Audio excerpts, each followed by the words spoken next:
Shalom frères et sœurs, bonsoir à toutes et à tous, messieurs, dames.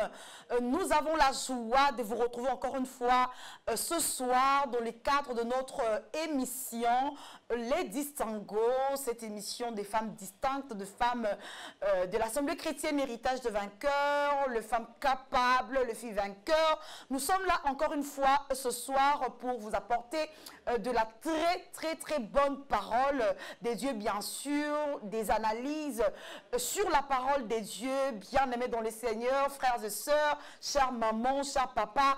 En tout cas, que la paix de notre Seigneur Jésus-Christ puisse surabonder dans nos demeures et partout où vous êtes en train de nous suivre ce soir. Comme on l'avait annoncé la semaine dernière, et vous allez corriger avec moi ce soir, on va parler autour de cette thématique, la détermination de la femme cananéenne et non de la femme sunamite, comme on avait dit la semaine passée. On va parler aujourd'hui autour de cette thématique, bien sûr. Cette thématique qui a été développée le mercredi avec... cette thématique qui a été développée le mercredi passé par maman Dajou Madoka, qu'on appelle affectueusement, moi c'est Kitoko, il y a papa, pasteur Edo Madoka, et ensemble avec les servantes de Dieu qui sont sur ce plateau, elles vont devoir analyser, porter leur quelque chose, hein, leur pierre par rapport, leurs explications, si on peut dire comme ça, par rapport à cette thématique. Nous sommes là, très chère maman, nous sommes là, jeune sœur, nous sommes là, papa, nous sommes là, nous sommes les femmes de l'Assemblée chrétienne Héritage de vainqueurs qui est conduit par le révérend pasteur Amos Mbayoki Tengue. Nous sommes situés en République démocratique du Congo, plus précisément dans la ville-province de Kinshasa, dans la commune de Matete, quartier vitamine 1, numéro 1A. Nous les mamans, nous les femmes de l'Assemblée chrétienne Héritage de vainqueurs, nous nous réunissons tout le mercredi de la semaine. Alors, nous vous invitons tout le mercredi à partir des 18h déjà. Nous démarrons dans la prière, dans l'exhortation et dans tout ce qui peut faire du bien à une femme, car vous le savez, une femme des azalaka cerveau moteur, il y a ndaku, il y a famille, il y a libota, il y a foyer, et on va parler ensemble avec vous. Il y a le servant de Dieu qui sont là avec nous, on a l'oratrice qui va vraiment nous expliquer, qui va nous donner des explications par rapport à cette thématique. Maman Dajou Madoka, bonsoir et bienvenue. Bonsoir, merci beaucoup. Je vous en prie. On a la présidente de Femmes Capables, Maman Chantal Lutumba, que vous connaissez tous, que vous aimez bien aussi. Maman Chantal, bonsoir et bienvenue. Bonsoir, merci beaucoup. Nous avons Maman Julie. Maman Julie, bonsoir, bienvenue maman. Bonsoir ma sœur Abita, merci pour l'invitation. Je vous en prie maman. On a également la femme de Feya, Woman of Fire, maman Rose Pambayo, bonsoir, bienvenue. Bonsoir sœur Abita. Amen maman. Nous avons également notre maman, maman Nzako Pembe. Maman Pembe, bonsoir, bienvenue maman Nangaï. Bonsoir, tanti la grâce, les amis, maman. Amen. Nous avons également notre maman diaconesse. Elle est toute jeune, hein, mais elle est diaconesse. Maman Iguette, bonsoir, bienvenue. Bonsoir, ma sœur, merci. Je vous en prie. Et ensemble avec ces braves servantes de Dieu, on va parler, ces femmes de Dieu, ces servantes de Dieu vont devoir parler autour de cette thématique, autour de cette femme, cette brave femme que la Bible nous présente comme une femme de foi. Cette femme s'est plainte, elle s'est plainte devant le Seigneur, devant Christ. Elle a, comment pourrais-je dire, abandeli, amemaki kolela ya psalmiste, ayepa ya Christ, aleleliye. Aie pitié de moi, ô Seigneur. Cette femme, c'est une brave femme bourrée de foi. C'était une femme de foi. Bible les ont présenté cette femme cananéenne lokola mwasi ya kundima, une femme de foi oyo azaki kundima na ya bombaki na sakte malgré problème azalaki na yango, malgré difficulté azalaki na yango, abombaki problème na ye na ndako te, azwaki ba murmure to pe chagrin to pe déception atie yango likolo ya foi na ye te, kasi azwaki foi na ye atie liboso ya kolela, liboso ya déception, liboso ya ba manque, ya ba rejet bien aimé, car cette femme akutaki pe rejet lorsque elle était venue comme on a Christ. Elle a pleuré, elle s'est plainte, elle a repris, bien aimé dans le Seigneur, les cris de psalmiste en disant: aie pitié de moi, Seigneur, aie pitié de moi. éternel. Et l'oratrice est là, maman d'ajou, à cause de la biso synthèse, biso na bandaku, auto yakite na culte ya ba maman, réunion ya ba maman, culte ya ba maman, l'assemblée chrétienne héritage dans le cœur. Et ça a tellement un culte béni. Oh, le sambo, et ça, car on en a besoin, hein, le sambo. On en a besoin pour gérer nos familles, pour gérer nos foyers, pour gérer nos maris, pour gérer nos enfants. Nous avons besoin de la prière. Pour gérer nos affaires, pour gérer notre travail, nos business, nous avons besoin de la prière. Mais cela également dans un moment, il y a exhortation. Oui, moi si il y a assemblée chrétienne héritage des vainqueurs, azala moutou ya côté les mains, tête haute, esclave devant, bas problème, bas situation, ni en ce moment d'ajout, détermination, il y a moi surtout béni moi si il y a canana. Ça est la biso synthèse na yango parce que bah moi nous parlons d'absence nandako, bah la quitter. Détermination, merci beaucoup, Maman Grâce. Tant que sur la détermination de la femme cananéenne, c'est juste dur à une femme ou à une jeune sœur qui nous suit à la télé. Donc, la persévérance dans la prière, si je peux intituler ces thèmes autrement. Cette femme cananéenne, Otozo Lobela, c'est une femme qui a un problème. Et face à problème, c'est une femme cananéenne. Donc cette femme, c'est une femme qui était païenne. Elle ne connaissait pas Jésus. Mais tout autour de lui, il entendait des gens qui parlaient de ce que Christ faisait, de ce que comment Christ guérissait, de ce que comment Christ délivrait. Il délivrait des gens au bazala qui peut posséder na bamili moumabe. Maintenant, arrivé à un moment, elle s'est retrouvée, yemoko na vie na ye, moi na ye, elle est tombée malade. Moi, na problème moi na malade, possédée par un démon. Et étant possédée par ces démons-là, moi na azanga ki kimia. Atali na situation nanga oyo. Qui peut changer cette situation? Ceux qui n'a tali boye, n'a tali peut-être état nanga, comme nazina nous n'ayambié souté, peut-être je peux me dire, moi nanga kozwa lobi côté. Mais na onyo sona yoka et pas ya tata wana tika na sala nini na poussana pembeni ya Yesu. Et cette femme-là, elle est venue prier à Christ pour alou Christ à sala nini à guérir son enfant qui était tourmenté par un démon. Et par là, lorsqu'elle est venue, il y a des choses qui nous ont amenés et pas à Christ. Riche ou pauvre, petit ou grand, qui que tu sois, il y a plutôt une chose qui te tourmente, et pas à Yesu. Et tant que tu n'es pas à Yesu, reste fixé vers Christ et Luka. Mais quand il vient dans la présence de Dieu, il rencontre certains obstacles et directement ils sont découragés. Mais cette femme, bien qu'il a rencontré obstacles, c'était quoi? Jésus-Christ lui-même. Parce que quand elle est venue prier Christ pour que Christ puisse guérir sa fille qui était malade, Jésus lui-même ne lui a d'abord rien dit. Dans verset 23, et Jésus ne dit aucun mot. Imagine maman yo ye n'était pas munganga, tu as un enfant malade oye bayambiote. Qu'est-ce que tu peux te dire? Et c'est que tu peux te décourager aux zongi. Mais cette femme là, donc elle m'a marqué.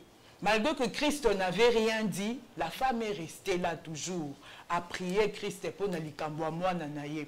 Et deuxième obstacle les disciples de Jésus. Disciple Yesu, Christ nini, Christ renvoie là derrière nous car elle nous dérange. Tout le monde a l'église, tu es là, tu sers Dieu dans un département quelconque ou mais il suffit peut-être baninga ba tukio na moi elo même à l'obamabe, tu abandonnes l'œuvre de Dieu, bien tu abandonnes l'église, comme si c'était Bangonde Moutou Oyela qui non. Mais cette femme n'a conditionné, elle n'a regardé ni Jésus, elle n'a regardé ni les gens autour, ni les disciples, ni même à l'Obana Bango, mais elle est restée, comment je peux dire, elle est restée ferme, donc déterminée à ce que moi Nanaye, il faut avoir guérison. Donc c'est ce qu'on aimerait dire dans notre chemin avec Christ, nous devons être persévérants. Dans le Sam, quelle que soit la situation, même si l'élo na église l'élo, je n'ai qu'un jour ou encore un mois, quand j'ai pris Christ et que nous avons côté, et que non, Dieu ne va pas agir. Et avant ça même, on avait dit encore le silence de Jésus ne veut pas dire que Jésus ne va pas agir, ou bien Jésus ne peut rien pour toi. Non. Jésus, deux fois, il y a des miracles, surtout dans la Bible, il y a des miracles que Christ a fait instantanément. Les gens sont guéris, mais il y a des choses jusque où tu peux aller avec lui, jusqu'à où tu peux cheminer et persévérer. Donc, tous à la persévérance lorsque nous venons dans la présence de Dieu, lorsque nous prions Christ pour qu'il puisse nous donner quelque chose au tozo luka. N'a évité problème à moi si c'était la maladie de son enfant. Mais monsieur ce que yo église peste na libota na yo bat baba la kate. Persévère dans la prière et tu verras la main de Dieu. Peut-être que ce cause à la moussalande memi et pas Christ.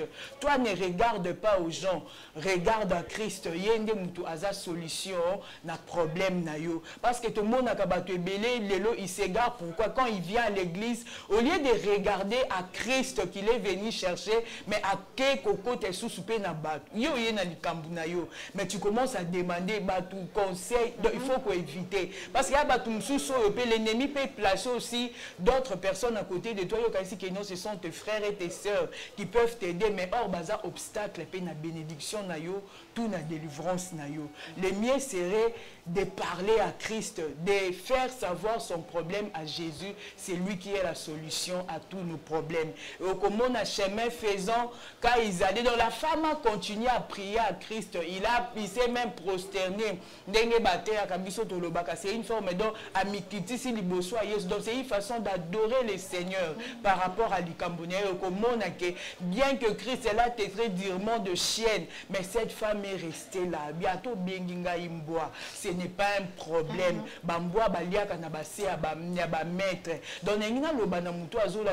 Quel que soit le problème que tu peux rencontrer à l'église, l'Ikambouana est l'ongolo na présence en Zambété. Et bon, ça n'y les buts pour lesquels tu es venu à l'église et pourquoi tu es là. Yotalela Yesu Masiya wana, yende solution, yende lobiko. Comme j'avais dit aux mamans, dans le salut là de Dieu, il n'y a pas qu'à non oyambi Yesu suki bongo non. Dans le salut, il y a tout dedans. La guérison est dedans, mais Moussalo Rosoa, ma beauté zanakati, il y a salut Anzambe. Donc il y a beaucoup de choses. Ma voyage, oh non, ça se trouve dans le salut de Dieu. Toi, reste maintenant persévérant, donc persévère dans la prière et tu verras la main de Dieu. Au moment que cette femme a persévéré et Nasuka Nangoka, elle a répondu à Christ. Qu'est-ce que Christ lui a dit? Femme, ta foi est grande. Et on a biblé le Bible à l'instant même sa fille guérie.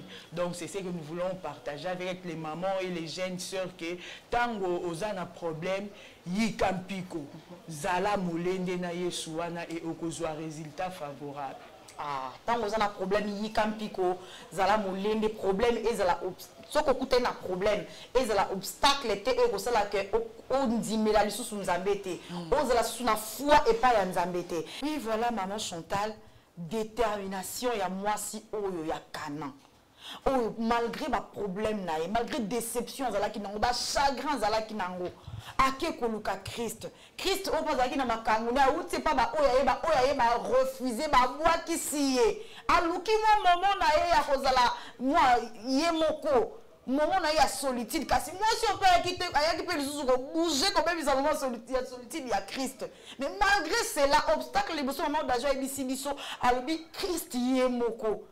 Christ y est mort obstacle à liboso ya moi si o ya kana kasi malgré nyonso wana atika kité elle était déterminée à koluka lobiko ya mwana na ye maman Chantal so ko kopesa biso ba analyse par rapport à la détermination à moi si o ya kana. Oui, c'est grâce nzamba za lokumu. Amen.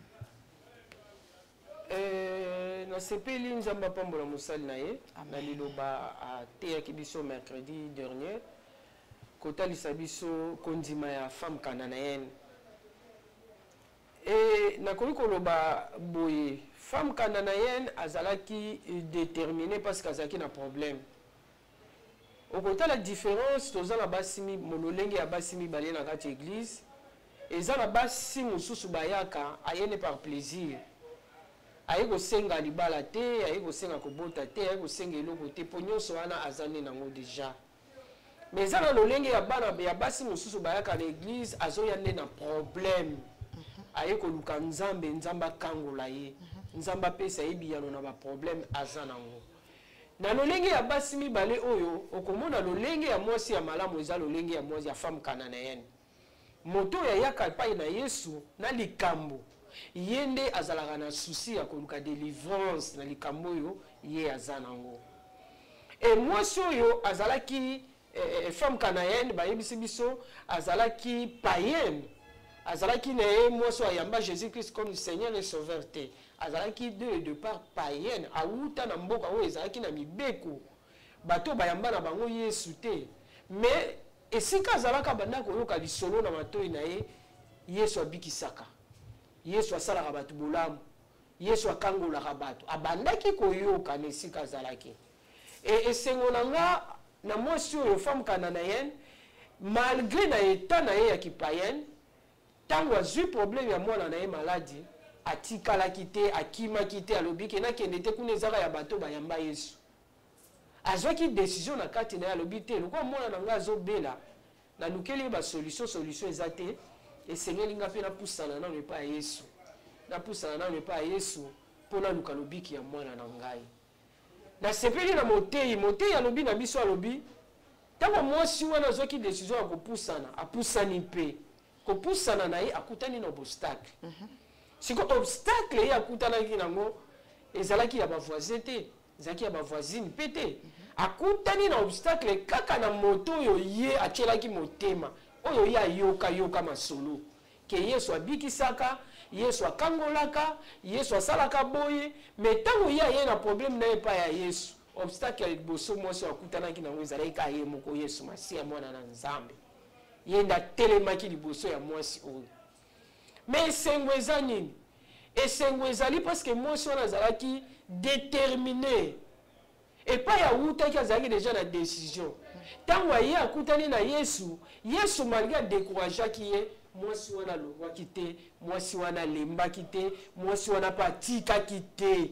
Ndenge tozomona lelo ba mama mususu bazwa une église par plaisir, tokoloba. Azoya par plaisir.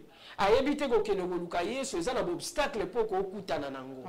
Nde na pesi exemple na lobi nga mama Chantal lelo na kozala na problème. Na lobi problème nanga batei nga na luka Yesu. Na lobi na kene na église wa pepa imosali na Nzambe révérend Mosimba yo na mama Gigi bazali. Na komi na église na kuteni na mama pasteur Gigi. Et obstacle nanga na problème na ye nango eza mama Gigi. Et ceux qui ont été pasteur à Mosimbayo, yé moko visionnaire, azape obstacle nangai, nangonga wana, nakokima, pose la dessus, nakokima nanga na lobi na yaki koluka bangonde basali na Nzambe balendisanga, to bapesanga solution na likambo balakisanga eloko nini nakoki kosala. Mais na komi na église pasteur Amos ye moko obstacle à liboso. Magigi ye moko obstacle nanga na kusala nini. Est-ce que na kima na longwa ndenge tozomona basi mususu aye na église na problème na ye atiki problème oyo ayeki nango akomotala tala baninga. Mama na lelo achaki kabelo rouge. Lelo aye na oyo ya noir. Achaki ya mikuse lelo ache ya milai. Objectif oyo ayelaki nango aluka délivrance a mwana na ye elongwe ebungi akomi kotala tala ba couleur lobi alataki roba mulai lelo alati roba mukuse akoti na distraction moko oyo ye moko kuta ko se retrouver te okomona mama ndenge wana abungisi oyo ya yelaki mais ngana sepeli na attitude ya femme cananaïenne parce que mwasi oyo objectif na ye ezalaki guérison ya mwana na ye. Guérison ya mwana na ye emata ye kita etali ete ya zaika na problème ya guérison ya mwana na ye mais akutani l'obstacle wana kokai kokima akokai kozonga sima mais moi so femme kana na ye na kimite azongi sima te aningani te atikali na makolo ya Yesu atikali na position ya adoration atikali na position ya kosenga atikali na position ya kolela tala mwasi aye na komikitisa na motema ne mobimba atikali na présence ya Yesu pona nini azaki déterminé tozoloba na bamama oyo bazoya l'église bamama oyo bazoya okomona mama ayaka na église mais azoya kosambela te mais azotala nde bandeko balataki nini basalaki nini yango des objectifs ya mwana nzambe te yango des objectifs ya mama te na kati ya ndako yango des objectifs ya mama te na kati ya famille na ye objectif na yo ezali okutana na Jésus Christ comme Seigneur et Sauveur et ozwa lobiko wana omemango na ndako na yo omemango na libota na yo femme cananéenne a bénéficié jusqu'à ce que Jésus Christ de Nazareth ye moko ekoloba na mwasi alobi femme ta foi est grand Christ muka a réclamé monene ya foi ya mwasi moko andimi monene ya kondima ya foi ya mwasi pona nini Christ andimaki po amonaki mwasi ona zaki déterminé kotala kaka mboka oyo ya utaki akoka opusa na pembeni na Jésus te pas akobika na se ya loi azali kobika na se ya loi mais nyonso wana ye etali ete yango toza na posa bamama ntango tozoya na église tozala déterminé toyeba eloko nini toye koluka epai ya Nzambe toyeba eloko nini na ye koluka etango yo oza na kati ya mosala ya Nzambe il faut yeba mpe ke Nzambe oyo na osalela aza Nzambe nini tango na ndimeli Nzambe ya révérend Mosimba yo il faut nakangama na ye na musala pe na yeba ke na nsima ya Nzambe ya révérend Mosimba yo lifuta ezali. Amen.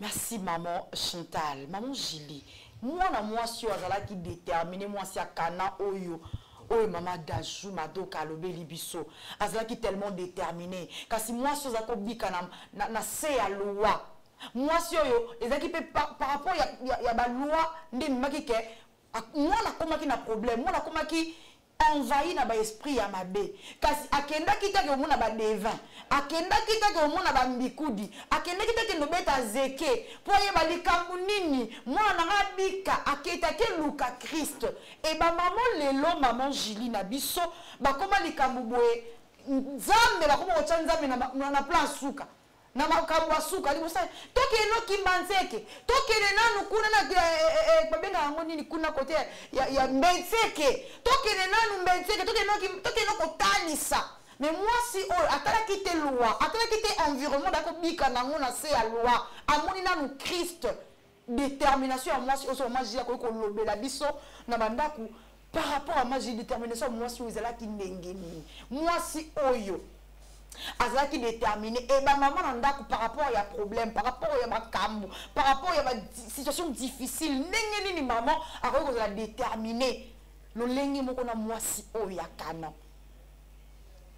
En tout cas thème oyo la femme cananéenne et détermination na ye epesaki nga makasi détermination ya femme cananéenne epesi nga molende lisusu ya continuer devant bas problèmes devant bas situations difficiles bien aimé dans le Seigneur eloko elekelaka Nzambe ezate Amen. eloko ezalaka likolo Nzambe ezalaka te Amen. ezala maladie ezala ba blocage à famille ba makambo tozo bika mikolo na mikolo.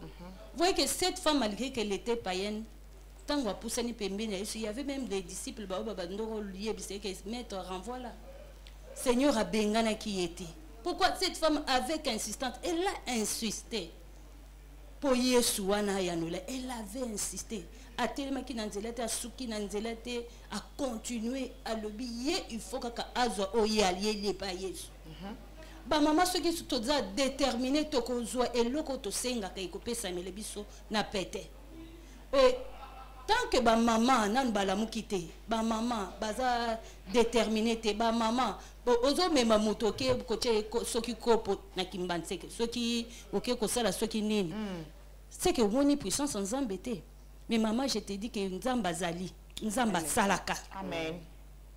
Tala kutu mwasi azaki païenne amitali kutu teke ngayo naza païen na famille nanga to yebi Yesu te ni te kaka koyoka pamba aye. C'est ce que tant que tozo pousse na présence en Nzambe toza na confiance wana. Toza na confiance ko sali na Nzambe, confiance surtout ya koche pa Yesu.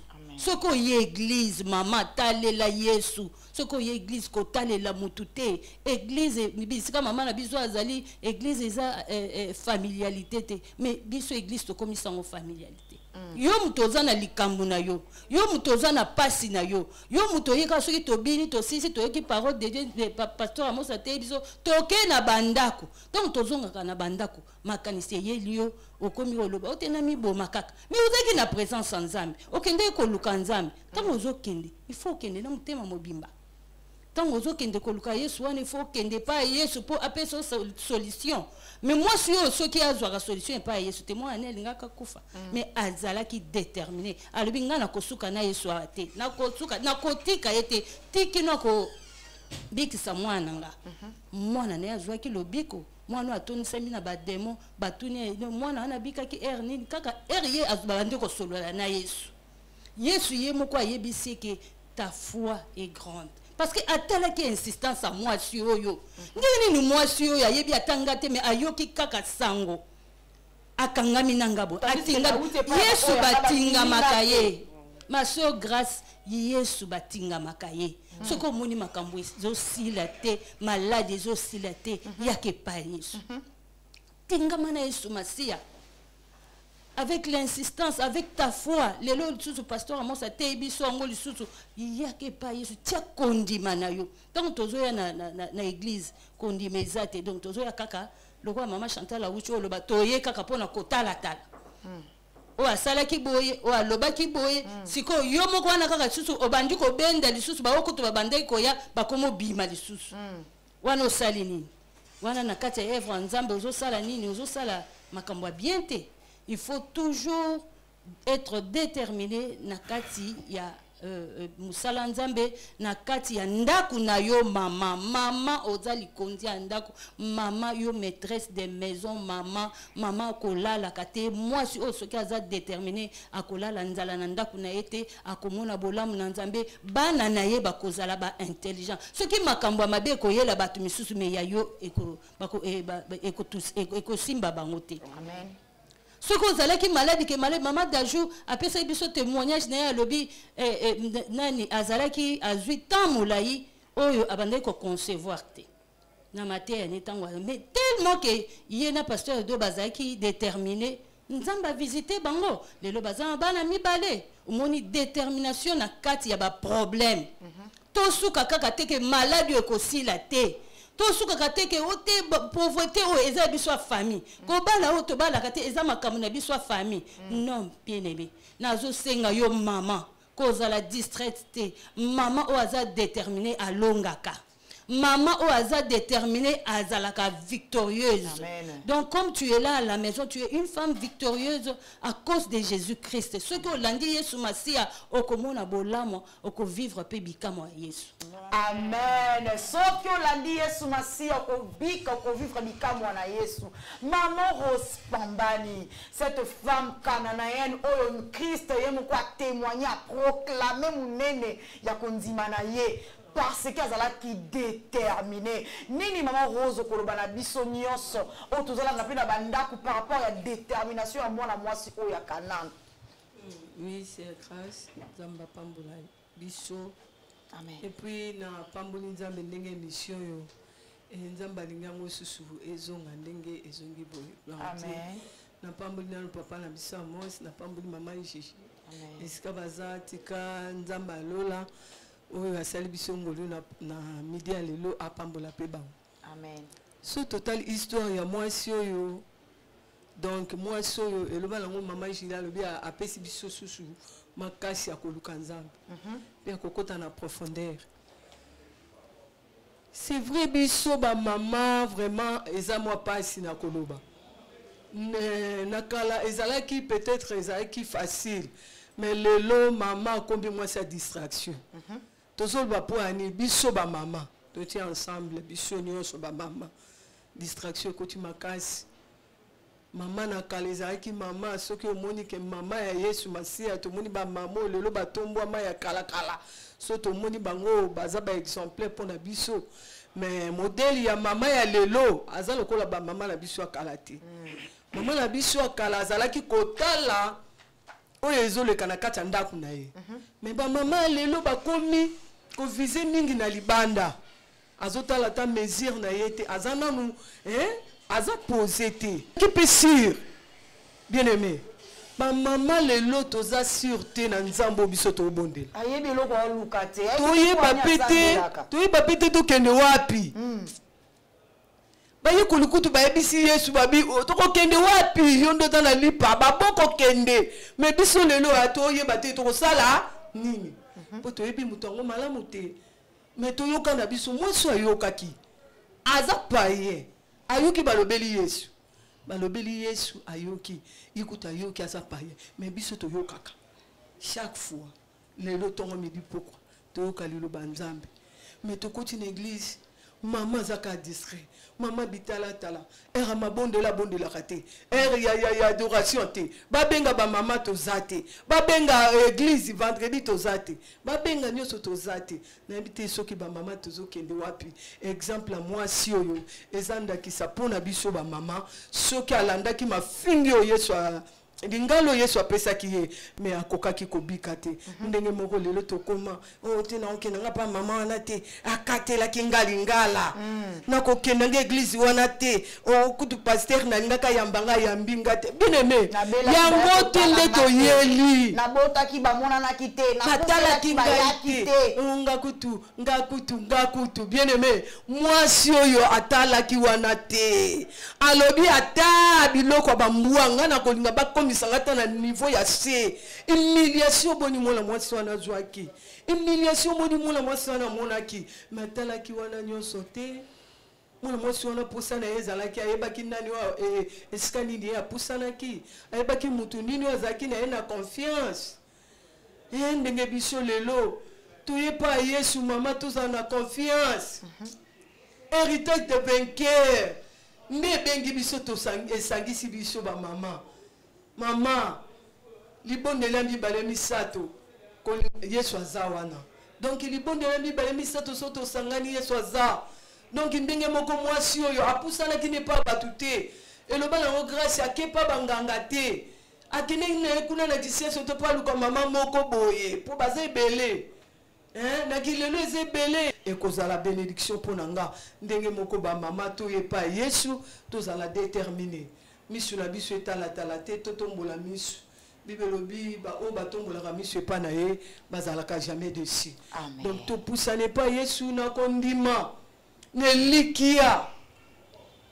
Nelikia bien-aimé Nelikia makasi bien-aimé soki to mipesi soki to lingi Yesu to tomboli misu epa na Yesu akosala biso Yesu alobaka pe aloba akokokisa liloba ya bato elekaka me ya Yesu elekaka te yango mwana mwasi atieki elikia na ye merci elikia na ye ezalaki makasi abikaki yango pe malgré tango Yesu azoloba na ye kondima eza munene seke niveau nini ya kondima ngo ya ye donc Bible ezoloba na biso so mutu azata na kondima lokola graine nzambo osenga biso kutu graine siko Yesu atatoli na mwana mwasi wana alobi na ye kondima eza munene seke degré na ye ezalaki nini gloire à Dieu nzambo asunga biso ba mama nzambo asunga biso en tout cas mama Dajou nzamba pambolo en tout cas biso ba mama nzambe sala biso ngolu to le kapata même lokola mwasi oyo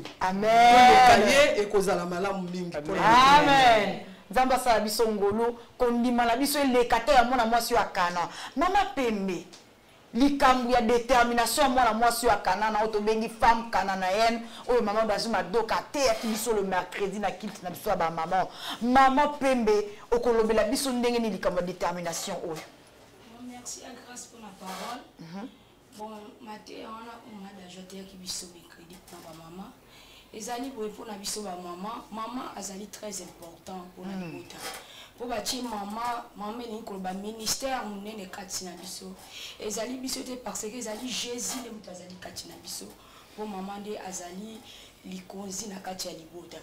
Bon, ezali kati na biso ba maman okoza na kati na libota na foyer okomona mopepe mbonge ekoki koya nani biso tondimela Yesu mpona pasi te nakaba bolingi nanga na Yesu mpona bike pa na ye assurance totale ntango na epa Yesu apesinga libala apesinga bana biso nyonso tokota na kati na elanga ya nkolo po ete alobi elanga eza monene basali bazali mokie yango nazali kosepela na exemple ya mama ya femme kana na ye femme wana azalaki mwasi moko azalaki na kondima atake babandaki koyamba ete mais comme ya yebaki Jésus azalaki nani azalaki nani kati na azalaki nani po etapesa ye solution ata aboyaki koyamba ye ata badisciple basaki nyonso mais mwasi wana bandaki koganga mwasi wana bandaki koganga tiaki kofukama liboso ya maître afukami liboso na ye nakondima na ye nde esalaki ye alonga yango lelo biso bamamani namonaka lelo napesaka nzambe merci parce que nzambe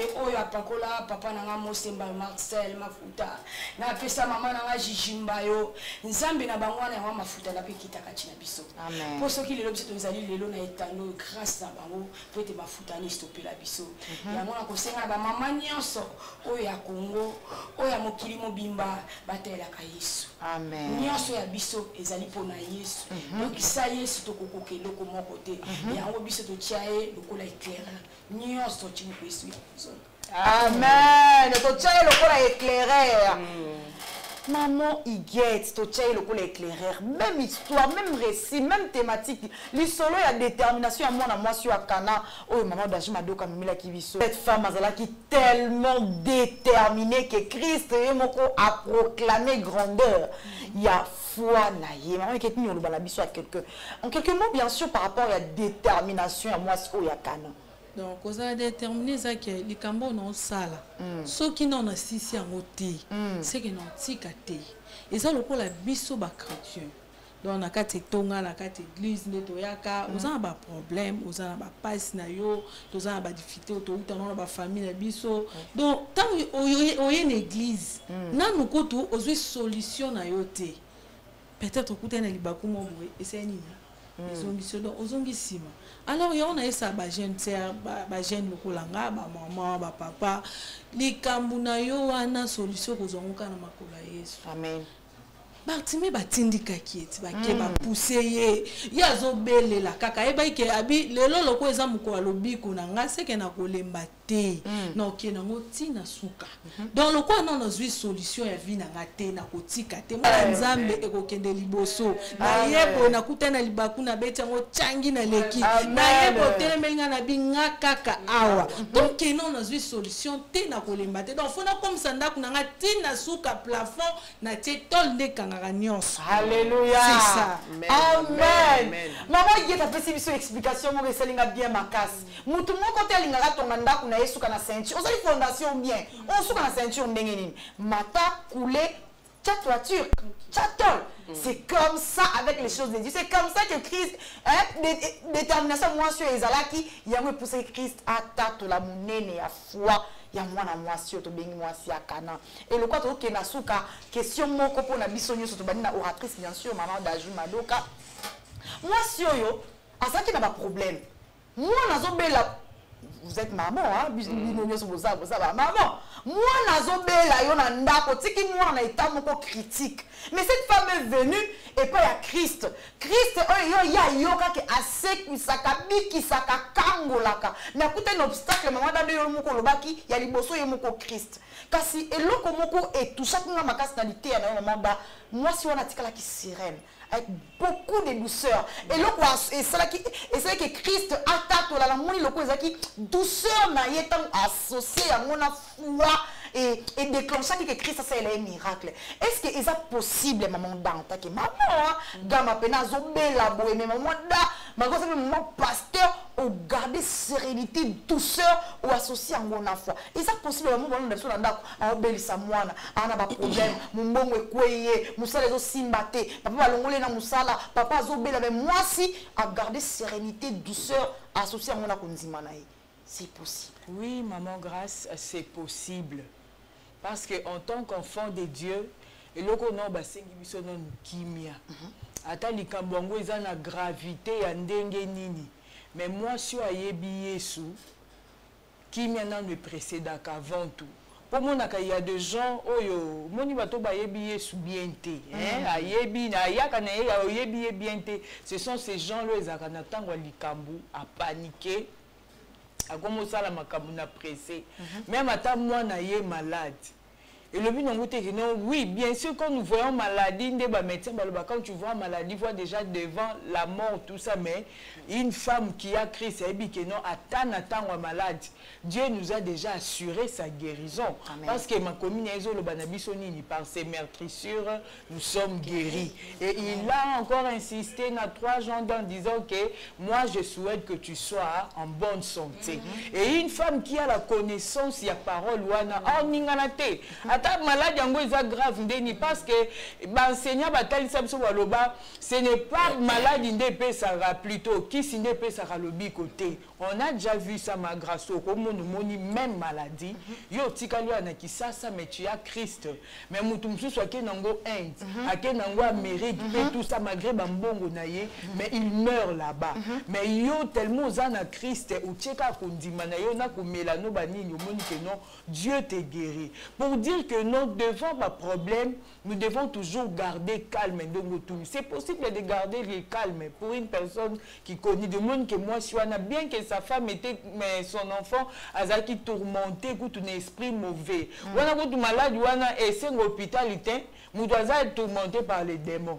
Attention au même hôpital quel résultat non mon abajara ba maladie on est à la ramutaki oh tous mon maladie ta bien mais pendant que mon qui santé ça que c'est détérioré la personne maigrit tout ça donc c'est fort possible de rester calme devant des situations compliquées lorsqu'on connaît son Dieu. Ah maman Chantal moi si moi nazobela moi je suis un problème moi je vis aussi mbaté garantie anda ko c'est sili rentrée scolaire bana bazongité papa moyen zate balongoli mais moi si wana garder kaka sérénité garder douceur azalaka na kondima malgré la déception ya vie parce que ton maman si mbaté na ndako maman ozala déçu maman ozala ka c'est déception mais moi si garder kaka douceur lokola moi si akana maman Chantal mais puis ça la solution la likambo côté to yebi biso no sotolobi maman on a peut-être soka bando loba bo kanga matoyi mais na koloba na yo wana apesa la solution la likambo te vraiment mais ezana moi si lokola femme cananaïenne a garder silence na ye a garder calme na ye a ningana te jusqu'à ce que ayebaki ke awa na obimaka na biyano na ngai amen ndenge moko na mwasi oyo aza na ndako ya libala soki libala no ebandaki malamu e na katikati na kati ya libala mopepe ye okobima otika libala nao okobima te otika libala nao okogarde silence mwasi ya Yesu agarde a silence amen avandi kimi atani na likambo yango atali na situation wana ezoya na nzela nini likambo yango ekotaki nanu ndenge nini agarde silence na ye et na kati ya silence Dieu agit na kati ya silence biyano ezopesamela biso na kati ya silence tozozwa motole tozolonga liboso ya obstacle silence ya femme cananaïenne efutaki yo pe mama ozolanda biso na nzela télévision na nzela ma émission oyo silence ekofuta ndenge mwasi oyo femme cananaïenne afutamaki amen inutile ozala agité inutile likambo na yo betelaka bato okozwa solution te lokolo soyaki na présence à Christ reste serein reste calme kaka na présence à Christ likambo na yo ekozwa biyano amen kaka na présence ya ekozwa biyano na yango maman Rose Pambani ko garder douceur ko garder sérénité ko garder sang-froid na moment ya problème na la maman lizaka mwana zobela maman zolenga maman zokokate mais moi si yo mwasi oyo akana oyo détermination na ye esalaki ke mwana bika po agardaki kimia na ye douceur na ye asangisi yango na foi eza possible oui eza possible kimia na ye nga na lobaka ntango nyonso moni ezalaka mingi na mutu so abungisi eloko so abungisi eloko mona motema ezobeta soko moi motema ebeta seki azwa eloko azwango te mais so moni moto avandi kim ata na likambo moko eza grave ekomeli soki ozwi olati kimia omona mpe solution ye amen ye avandaki kimia parce que ayebaki solution ya yango wana tozosenga biso bamama toza bamama kimia kimia c'est Jésus kimia ezopresente biso Yesu Masiya donc mwasi ya kimia aza mwasi abuja te en assurance azoti elikia bien aimé elikia oyo biso totia pa na Yesu bien mo mwasi femme Kananaen femme Kananaen mwana mwasi oyo elikia na ye kimia oyo atiaki azalaki sir ayebi ke moto oyo ndenge nga nakutani na ye na obima na nga na solution moni yango solution kutani nango to tozosenga bamama même si citation nini okoleka bana bazotanga te makambo ezosimba te maladi ekoti nzoto mais eloko ya motuya mpona biso bana nzambe médicament oyo yesu apesa biso ekobikisa biso na basitation nyonso eza kimia amen kimia eza sina bénédiction eza sina réussite eza kina solution eza signe moko donc ya résultat makambo nyonso oyo ozoluka nde okozwa ngo na nzela ya kimia kimia eza très important na biso bana nzambe en tout cas na souhaité na biso bamama bajeune sœur quelle que soit citation nini tooleka nango ya gravité yango ya ndenge nini ata makambo yango ekomi na suka me lokola bible elobi yesu abi esika bino bokomi na suka ngai yesu na bandi donc kimia nde edomine mabota na biso edomine bafoye na biso tanango kimia eleka parce que kimia c'est Jésus. Amen. Kimia c'est Jésus. Maman Julie, moi si yo malgré ma problème na déception na malgré ma kamwala qui nango a gardé douceur, sérénité associée à mon foi. Est-ce qu'il est possible na tanga makam c'est la même question pour to comme nasuka. Na era ba problème moi si abomba kimia na abomba sérénité, douceur mais on a pas problème. Exact. Si esengeli azala mwasi akimia nde bamama bauti oloba oza na kimia oasocie yango na kondima mwasi azalaka na agitation te ozosagite devant le problème devant basituation ezokomela biso agitation okende pa bo oloba okende pa bo moto akopesa o solution aza te par Yesu Masiya. C'est lui la solution, c'est lui la solution, c'est lui notre héritage. Obiso tozanango eza Yesu Masiya. O biso totikala na ye. Ato moni passe ato moni mpepe mbonge eningisa ote mama. Au contraire, soko moni likambo etelemi liboso na ezala situation yo moko toko ko maîtriser te. Banda ko lobata en langue. Banda ko pas mélango lokola nani mon pépé oh Jésus-Christ yé moko abi vanter toi na ko kangisa maladi monoko na bi yo na ndaku na nga ote mama ba situation musoso ezokotela biso na ndaku mama to za distress nde ba mama ba utoloba omoni ke situation wana ezolinge komelo che mutu na so lebi te ngate likambo ekochanga mutu na nga na sete likambo ekocha famille na nga na sete bana na nga na kokufela bana te donc zala une femme de déclaration une femme de foi aza une femme de déclaration aza une femme o yemoko azo loba makambo oyo ya makasi oyo ekoko salemela yemoko azo tatolango na bomo inaye merci po pasi ekoko tia ona sete déclare Pas o ekokota na ndaku na ngate kufa ekokota na ndaku na ngate pauvreté ekokota te maladie ekokota te seulement si tu es une femme calme qui a la foi et qui a compris. Merci maman Julie, maman Pépé. Est-ce possible maman garder kimia na ye acha avant de s'appeler qu'on dit mané attends ba problème. Des mois sur kana salaki. Merci la grâce. Bon ezali pour na biso wa maman. Maman, tu as la caméra yango wana. Bon, merci Yaya. Grâce. Bon, maman, essayez à garder ka kimia. Ceux qui ont quitté, au 5 ans mon santo kama pour comme ma période moko et comme ma penza ça ne va pas même ba ko ta bana ko péché ba ko bazaki fatigué mais comme un moment moko l'homme de Galilée o abenga biso a télémaki quel que soit problème quel que soit ba mbonge mi pépé oya nzambe atelaka le très haut oya nzambe bana bitika tika bana na été nga na benga ka avocat na ngai na benga ka CPI ya ngai te ya libota na nga mobimba timiko esu ya kozona.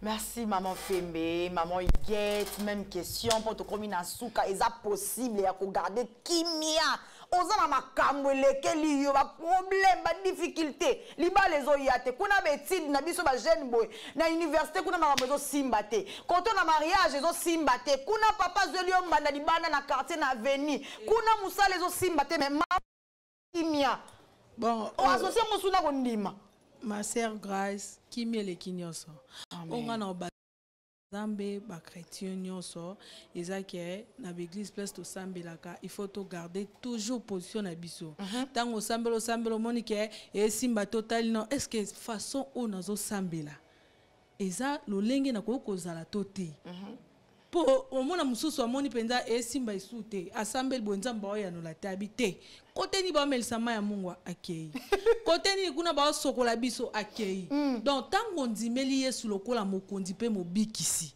garder position donc pour la conclure ezaka yesu nde nyonso ya biso nyonso totika okapa yesu Yesu nde nyonso na biso ya totika nyonso na maboko ya Yesu komona ke nyonso kozala malamu ba maman nanga esengo ezalaki makasi ndi tozalaki na bino susu mokolo lelo maman oratrice topesi yo merci mingi maman Dajumadoka mwasi kitoko ya papa Edo merci beaucoup maman Chantal maman présidente ya ba femme capable to tout dire botondi pour la disponibilité na yo maman merci beaucoup maman Julie merci beaucoup pour la disponibilité.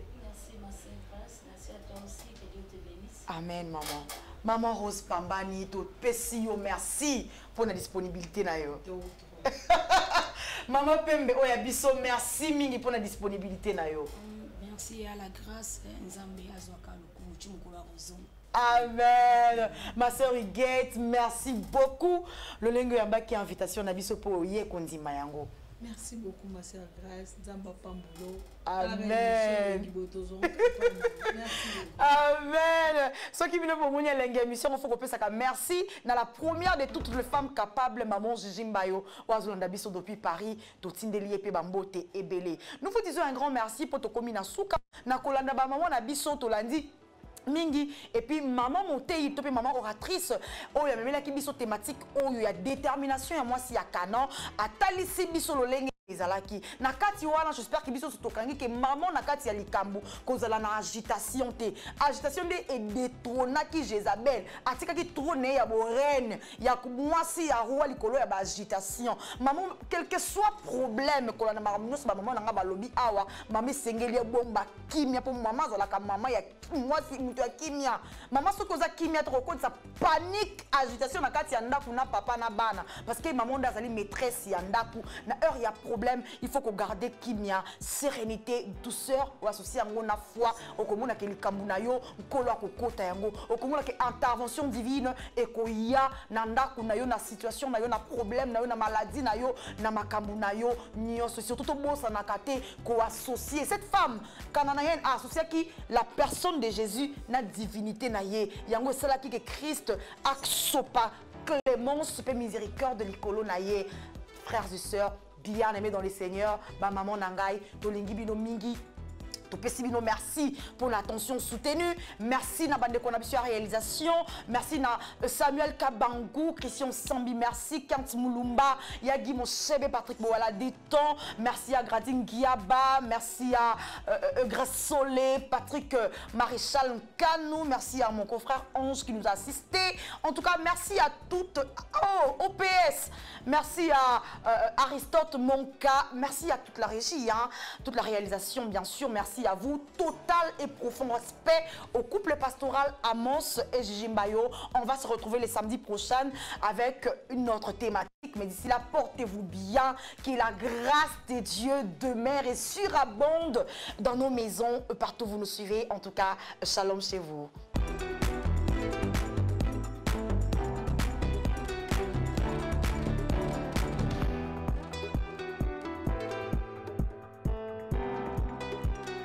Merci.